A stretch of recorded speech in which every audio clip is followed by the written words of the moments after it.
We zijn bezig met Midsummer Night's Dream, een toneelstuk geschreven door Shakespeare. Dat zijn we aan het lezen en aan het kijken op de Beamer.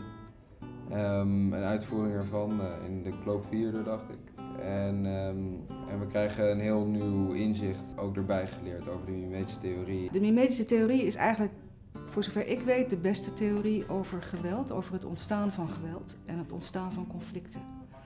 Mimetische begeerte houdt in dat je iets wilt hebben wat een ander heeft. Of dat je iets verlangt wat een ander heeft. Of dat je iets verlangt wat een ander verlangt te hebben. Of dat je wil zijn zoals iemand anders. Midsummer Nachtroom van Shakespeare begint met Hermia, die verliefd is op Lysander.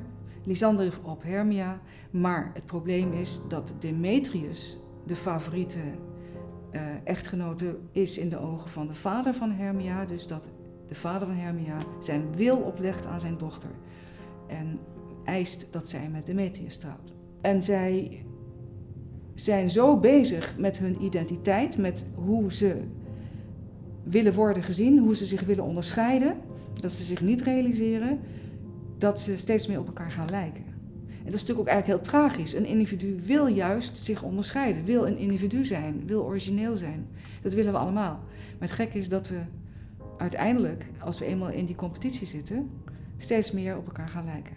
Heel schematisch, als mijn buurvrouw een prachtige nieuwe jas heeft, dan kom ik op het idee, hé, dat vind ik wel een hele mooie jas. En dan ga ik zelf ook zoeken naar zo'n jas. Dat betekent dus dat het verlangen, de begeerte, is niet lineair van het subject naar het object, maar het gaat via een model.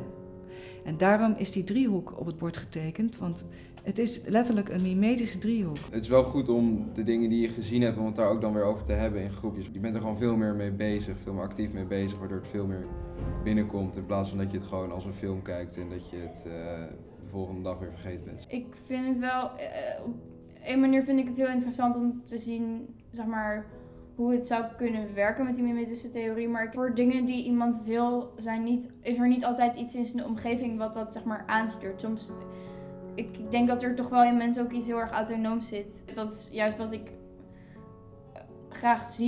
graag opmerk in mensen, dat autonome ding. En dat wordt heel erg doorgekruist. In Palermo, op het eiland Sicilië, zijn er 2 prachtige kapellen.